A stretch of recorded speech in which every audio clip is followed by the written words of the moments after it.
Hey there, I'm Lee Rowley, and this is Lee After Dark. Why? Because there's more to being a business leader than just business.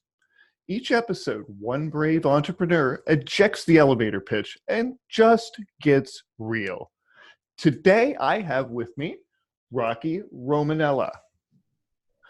Rocky, how are you today? Hey, Lee, how are you? I got the lights off in my office too, so we got the after dark going on. There you go. On all areas here. You know what? That's cool. I can loosen the tie a bit for this episode since we're doing doing audio only, and you know what? It takes some of the pressure off, so that's fantastic. Now There the you go. rules are simple. For the next 20 minutes, we can talk about anything you want except your business. Afterward, you'll have up to 5 minutes to pitch all you want. And if you mention your business during the interview, you get a 1 minute infraction for each one. So I don't really do that. I just, throw it in there just to keep things dramatic, right? So you ready to play? Sounds all dramatic. right. Yeah. Yeah, ready to go. Absolutely. Very good. Well, Absolutely. let me go ahead and start the timer here. And all right, let's see. What do you want to get into?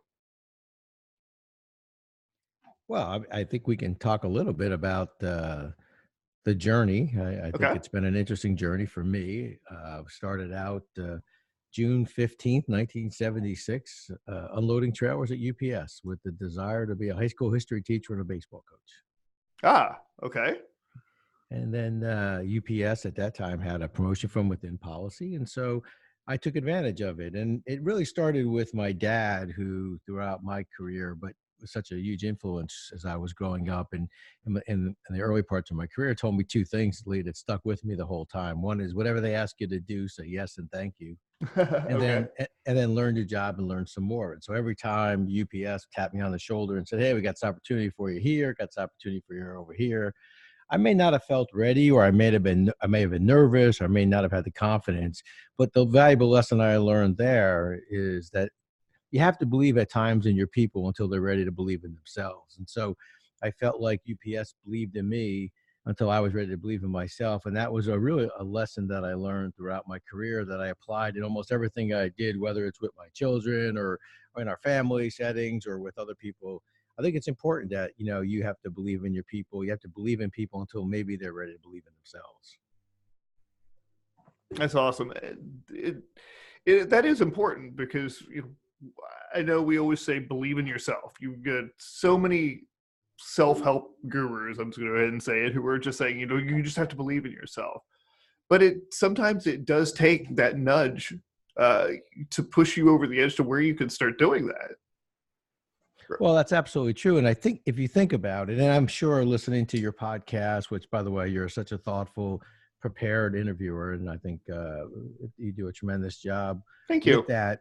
I will say, if you think about the many guests you've had and some of the things that they've gone through, and as they've kind of learned, develop, and what's become part of their kind of backstory, you should say, I would say that there were disappointments, there were problems, there were defeats, you could say, along the way. And you have to dust yourself off and pick yourself up, but sometimes that's not easy to do by yourself. And that's when the version of that is business, and is maybe when you say, well, when I'm promoting someone, I have to believe in them until they're ready to believe in themselves. But in life, as they're going through these difficulties, you think about all those wonderful people along the way who maybe gave you that helping hand, took that walk around the building with you, maybe sat at the kitchen table and helped you through a difficult time. And I think that's what's so important, because we learn so much from our defeats and our failures, but we need people many times to help us through those defeats and through those failures. Exactly. And it can be difficult to ask for help when you need it too. It's so true. That is absolutely true. Yeah, I've recognized more and more as I get older that, where I used to think that people had abandoned me, I realized looking back that I didn't ask for what I needed. Well, I think so. It's funny. I tell people the biggest thing I know is what I don't know, and I don't believe it shows vulnerability when you ask for help. In fact, I think it's the opposite. It shows confidence, and it shows your desire and ability to understand that, hey, I don't know everything. And so who does, and who can I get to help me? And I think people appreciate the fact that you're vulnerable. People appreciate the fact that as a leader, look, we're all good people trying to do the best job we have. We just have different responsibilities. When I was a CEO, I used to always say, I was the chief enthusiasm officer. People Mm. don't need me running around telling them what they already know. They need me to be there to help, to guide. And my role was different than theirs, but we're all in the team. We all have a role, and we're all expected to do the very best we can. And we help each other through those difficulties, and we help each other celebrate the successes and through the difficult times as well. That's very, very true. Now, in the some of the information that you sent over, thank you for doing that beforehand.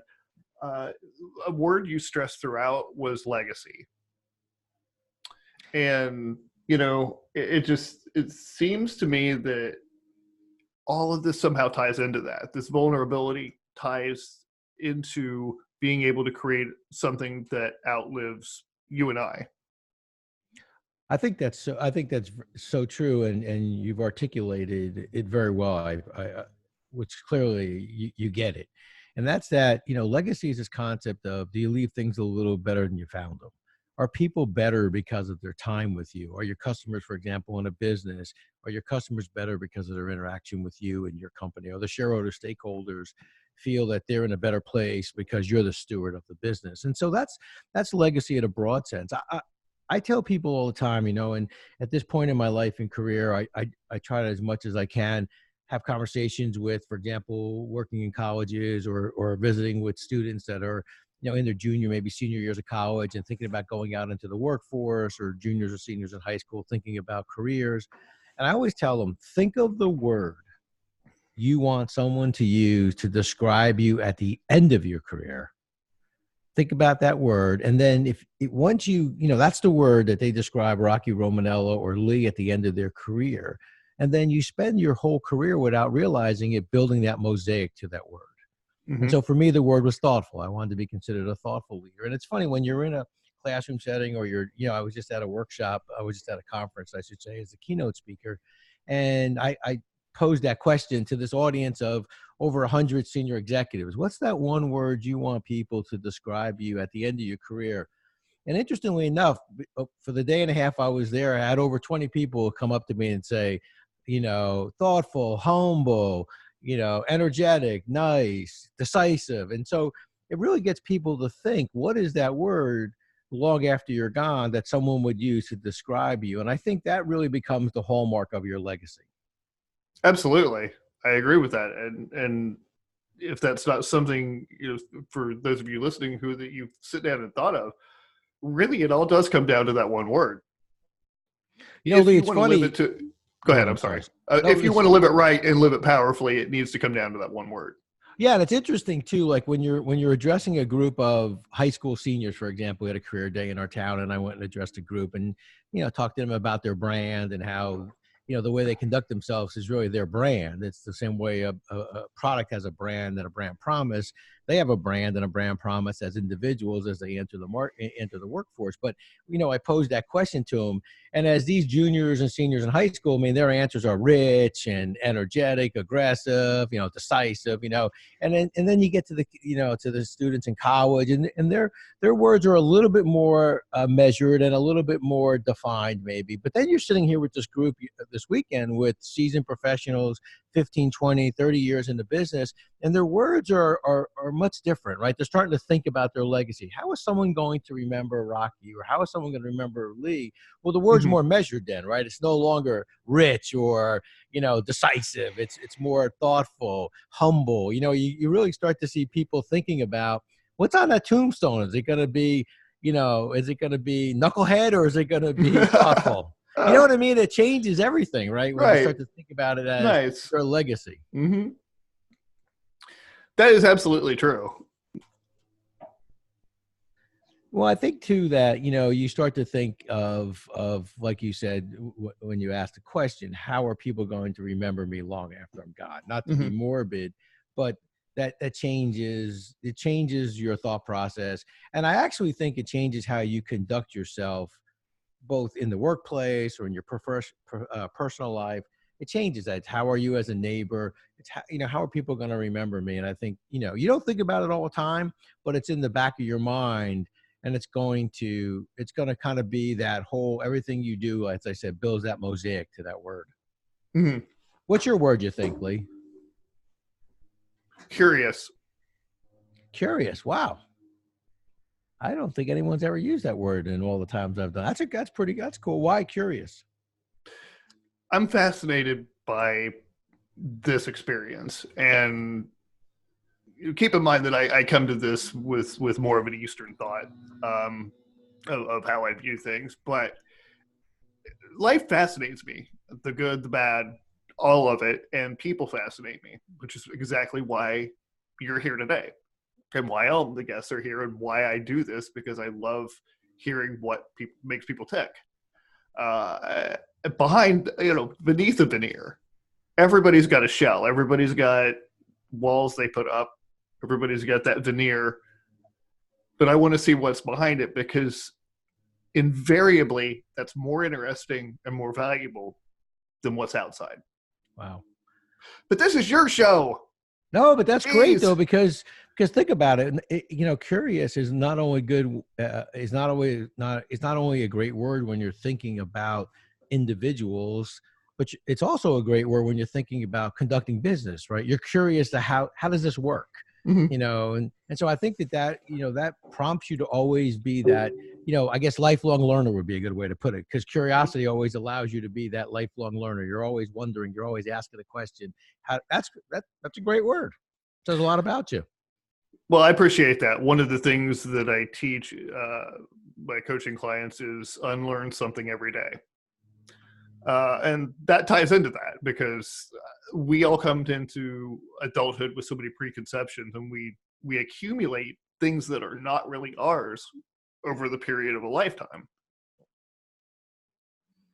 Yeah, it's very true. That's very true. I mean, examining those and going, well, wait, this isn't right anymore. This isn't me anymore. Well, it's funny. My grandmother, rest her soul, used to always say, you come into the world and you get a little bigger, you get a little skinnier, get a little heavier, Nice. But you're basically the same person. And I think in some ways that's true, but I do think we're influenced by so many wonderful people that are out there. And I think sometimes the mistake people make is, and I know as I think about my career, sometimes I think you try so hard to find that right influence, and or maybe it's a book you read or a workshop that you go to, and those are all important, don't get me wrong, but sometimes the best influences are those that come from the people you meet along the way, conversations like you and I are having right now. Right. I talk a lot about, when my kids were little and you read them books, some of the books you read your children as kids are some of the best influences. There's one book in particular, it's called Don't Let the Pigeon Drive the Bus. and it's a great book, right? Because, and whenever I'll do a workshop or a conversation, I'll play the little YouTube video of, don't let the pigeon drive the bus. And there's three key players on there. It's the bus driver, it's the people on the bus, and it's the pigeon, right? And of course the pigeon, bus driver comes on and says, hey, don't let the pigeon drive the bus. And then he leaves. And then the pigeon comes on, and of course he wants to drive the bus. I want to drive the bus. I'm all prepared to drive a bus. And he just goes on and on and on. And I tell people all the time, in any one given day, we could be all three of those people: the bus driver, the people on the bus, or the pigeon. And my example to them was, I'm sure when I had the title of CEO and I'm running this company, everybody thought I was the bus driver. But until I was on a board call or until I was having an investor call, I was the pigeon. Right. I'm asking them, hey, hang in there with me. We're going to do good things. I'm really trying to run this company the right way. Right. And then, of course, when I'm off the investor call, I'm the bus driver. Or then when I'm on the board as a member of the board, I'm just a member on the bus. And I think that sometimes people lose sight of that. Then in all three, on any one given day, we're all three of those. Sometimes we drive the bus. Sometimes we're on the bus. Mm-hmm. And sometimes we're the pigeon. And the ability to understand that and adjust to that, I think, is so important. And it was probably one of the things that I needed to learn, that, I'm not always the bus driver, or I tell supervisors all the time that I learned the hard way. Hey, not everything's a hill to die on. Not everything is the most important thing in the world. And sometimes you got to go with the flow. But when you don't know that, boy, sometimes you're fighting over some stuff that really doesn't make a difference in the grand scheme of things. That's absolutely true. That's absolutely true. And what a brilliant way to state that and lay it out for everybody. Thank you very much for that. Well, see, today, to me, you're the bus driver today. I'm on the bus. I'm just trying to be. Uh, I just don't want to be off the bus as the pigeon here. That's all. my wife says the buses don't go where I live, but I don't. Well, that's another discussion. And by the way, I definitely can appreciate anyone who disparages pigeons because I'm just not a fan. I don't know. It's just, it's just they're. I'm sure half of them are armed. I saw some in Paris that they gave me side eye, and I was pretty sure they were armed, but they kept it quiet. They had you Yeah, concerned. That's for sure. Huh? yeah, and in Vegas too. I mean, those pigeons there are just shady. It's, yeah, Yeah. I can see, I can see why people don't like them. Yeah, they may be a little bit what's the right misunderstood. How's that? Well, yeah, yeah, I can see so it's a mystique thing. Yeah, there you go. There you go. Okay, well, we'll roll with that. Well, all right. So we'll quit bashing on penguins. You've got about 3 minutes left here to tell us about whatever you want, or I can. I just think here you said in one of these paragraphs that there's no substitute for hard work, and that's just something that I want to thank you for saying, because it seems like this, especially in the online marketing environment, it just seems like that's a lesson that just doesn't sink in all the way. Well, I think the two cornerstones or two foundational pieces are hard work and enthusiasm. And Mm-hmm. to me, there's no substitute for hard work. No matter what you do, there's going to be hard work involved. And enthusiasm is important because without enthusiasm, hard work without enthusiasm, just that hard, it's hard work. It gets old. Right, So I right. think you have to bring that energy, that enthusiasm. And I think that's what makes it really work. And look, you're not going to have a great day every day. I tell people I worked at UPS for 36 years and then Mm-hmm. moved on to a CEO of a telecom company. But, I tell people all the time, I didn't agree with everything that happened at UPS. I didn't disagree enough to leave.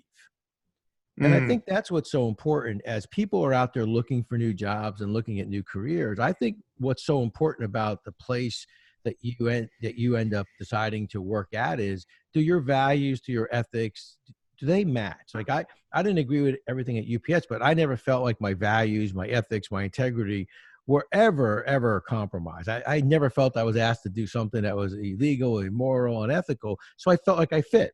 Now, it's kind of like sitting at the kitchen table on Sunday, Rocky Romanella, you can imagine, old-fashioned Italian Catholic. So what does that mean? We didn't get along every Sunday afternoon, but it's our family. We're sitting at the kitchen table. We had our moments, but don't let Right. anybody else talk about the family. There you go. So I think that's so important. You feel like you fit, you belong. Or like when you take your kids away to go look at a college campus and they go to 4 different colleges, but they walk on that one campus and they fit. They know they belong there. Mm-hmm. They don't know why. They've never been to that campus before, but they feel like they belong there. And I think that's what's so important when you're finding your way into an organization. Do I fit?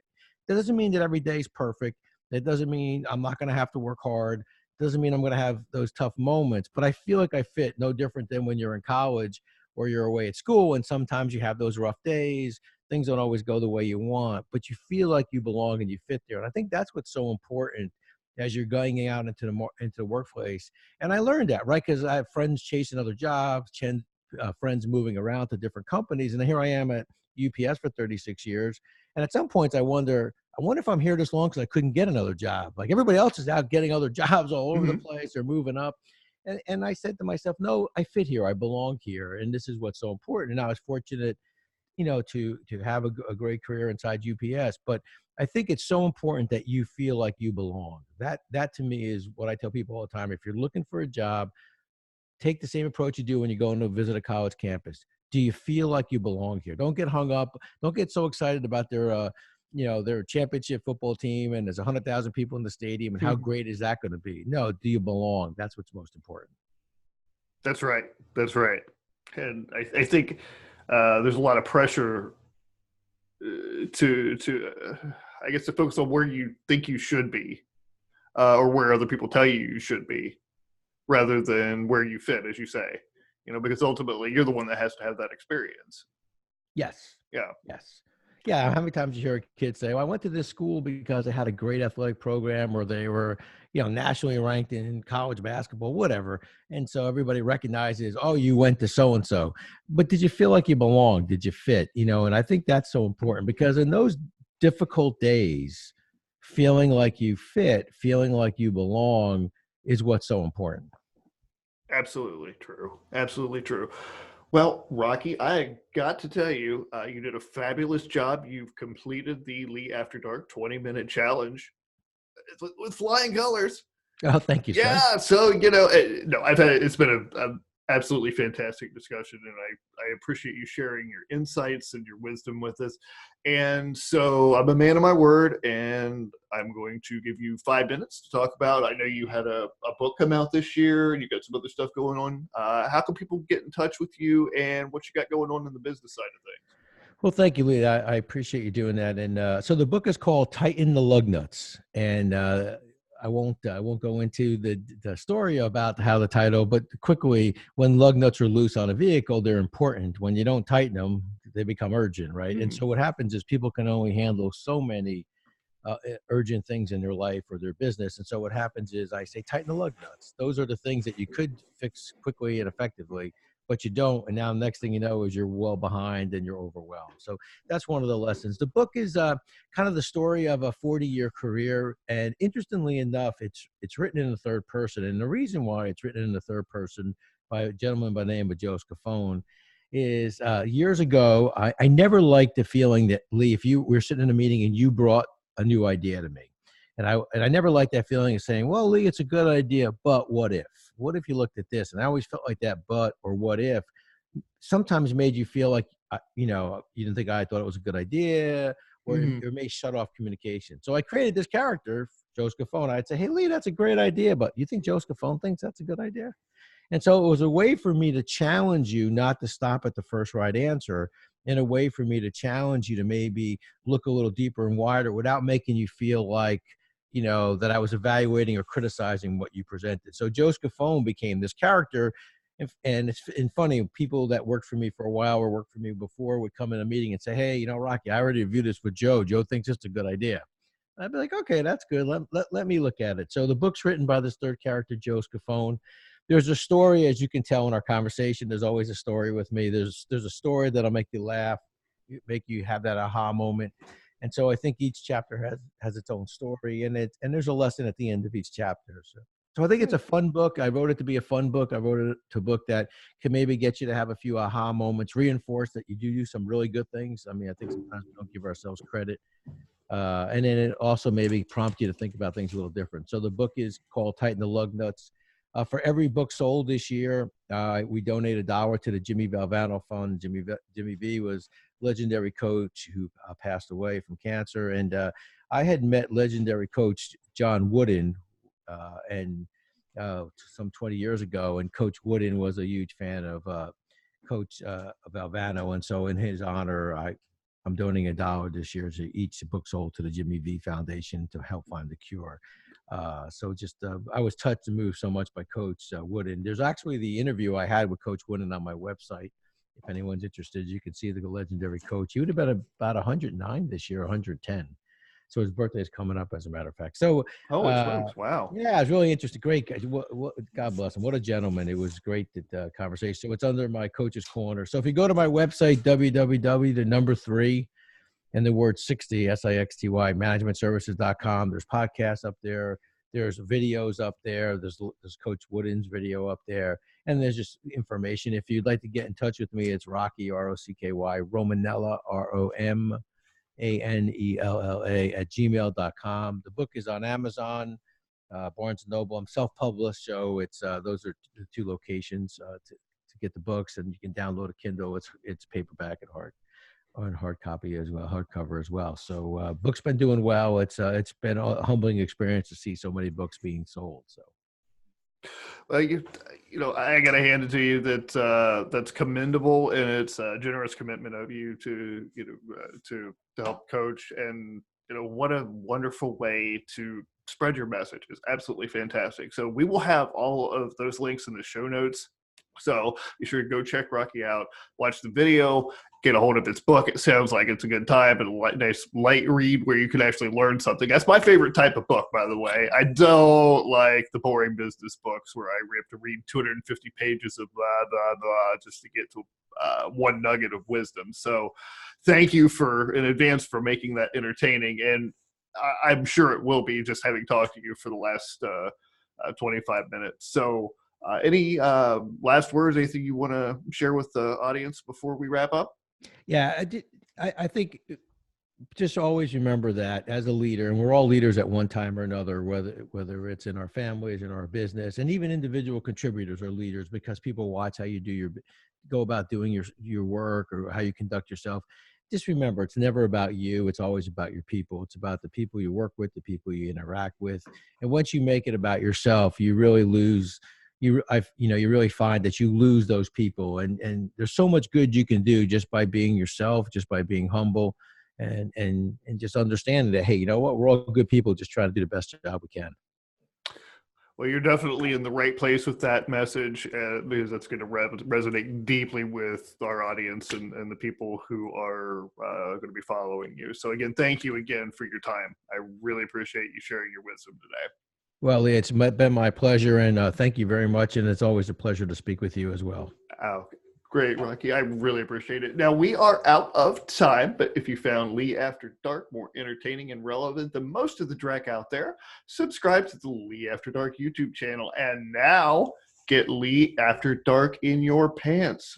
We're on Spotify, Google Podcasts, Anchor FM, Stitcher, Breaker, Pocket Cast, and who the heck else knows where.